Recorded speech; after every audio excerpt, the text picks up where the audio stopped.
Alors hier on a fait la route jusqu'à Québec pour aller chercher un prochain projet que je suis assez excité de vous montrer. Euh, donc c'est un véhicule de 1985, ça n'est pas un Defender, on a le Defender qui est ici, ça n'est même pas un Land Rover. Ça ressemble, mais c'est beaucoup plus petit.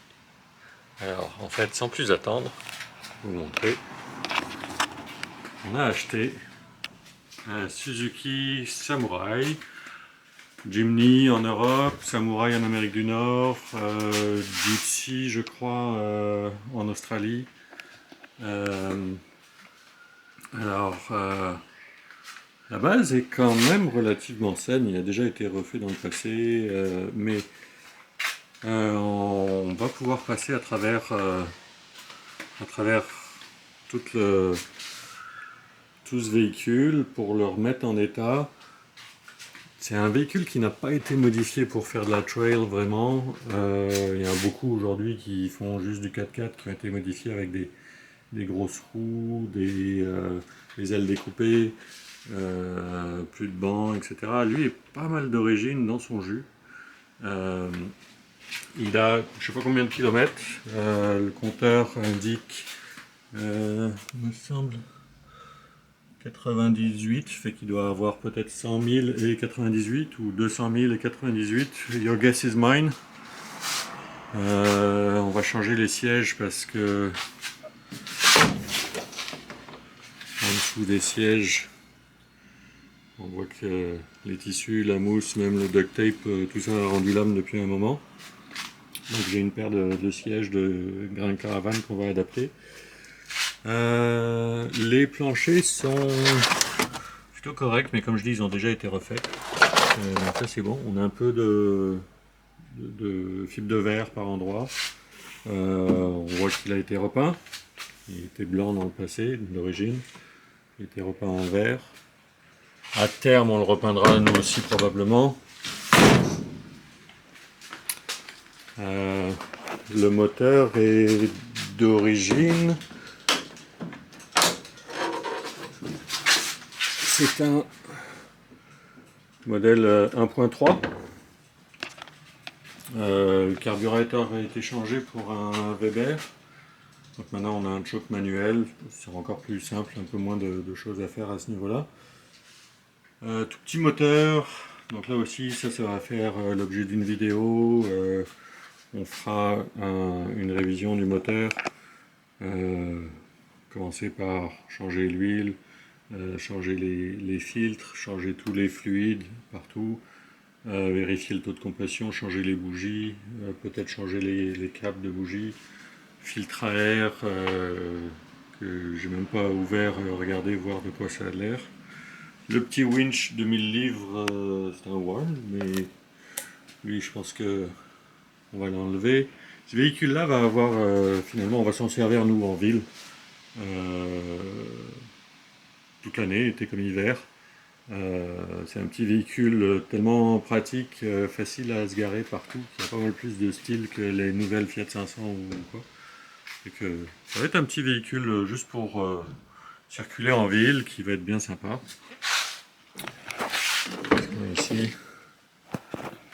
là j'ai le drive shaft arrière parce qu'on l'a ramené sur un dolly, donc on a fait rouler. Les roues, on va probablement les changer pour des roues. Celles-ci ne sont pas homologuées pour l'hiver au Québec. Donc on va mettre d'autres roues à peu près la même taille, peut-être un petit peu plus petites. L'idée c'est vraiment de le garder le plus d'origine possible.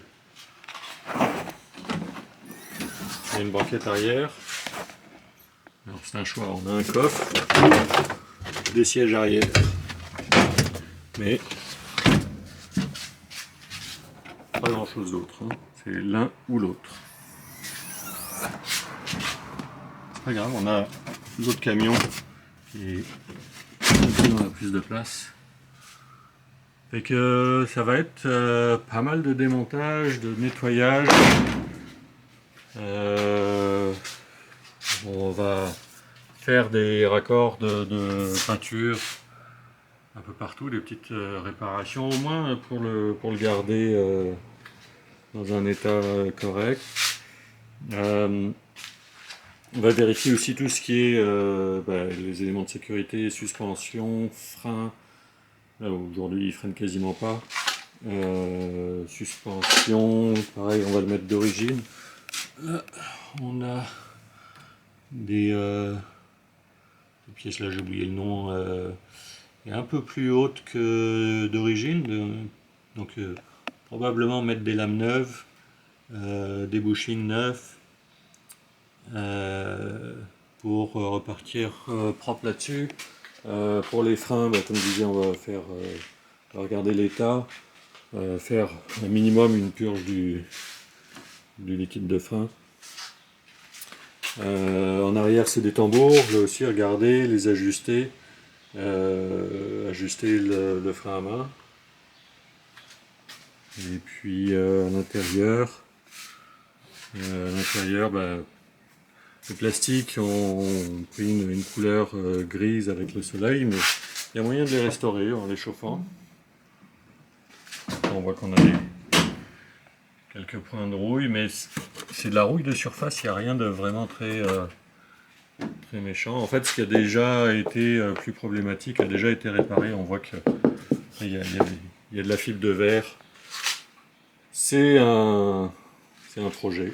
Donc voilà, première étape, on va regarder aussi tout ce qui est électrique. Si je mets les phares par exemple, on a les lumières en arrière, mais on n'a pas de lumière de plaque. On a les feux de position ici. Donc ça c'est bon. Ah, on a un feu de position là, mais pas à gauche. Donc il faudra regarder ça.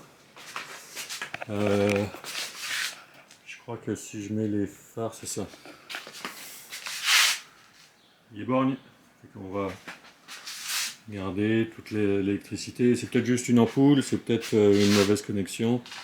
On va regarder tous ces éléments-là pour pouvoir le mettre sur la route de façon sécuritaire. Ça fera l'objet de... je vais essayer de faire plusieurs vidéos sur le projet de restauration de ce petit Suzuki Samurai 1985. Bien content de cette trouvaille. Et puis, les jours où on ne sera pas en train de travailler là-dessus, on sera probablement parti en camping avec le Defender. Et voilà, si vous voulez avoir plus d'infos ou suivre le projet de restauration du Suzuki Samurai, abonnez-vous à la chaîne, puis à bientôt. Bye. En fait, avant même de commencer à travailler sur le camion, une chose que je vais faire, je vais passer un peu partout, puis je vais y aller avec du super pénétrant, je vais en blaster un petit peu partout sur tous les boulons pour un peu moins m'embêter quand je vais devoir tout démonter. Là, je vois pouvoir sortir les roues. Comme ça, je vais pouvoir laisser ça agir un petit peu. On va passer à travers tous les boulons de suspension, de roues, tout ce que je peux trouver. Un petit coup de PB Blaster ou équivalent. Puis le temps qu'on fasse un peu un plan de match, une liste de tout ce qu'il y a à faire, ça va agir un peu, puis on s'emmerdera un peu moins à démonter tout ce qu'il y a à démonter là-dessus. A plus!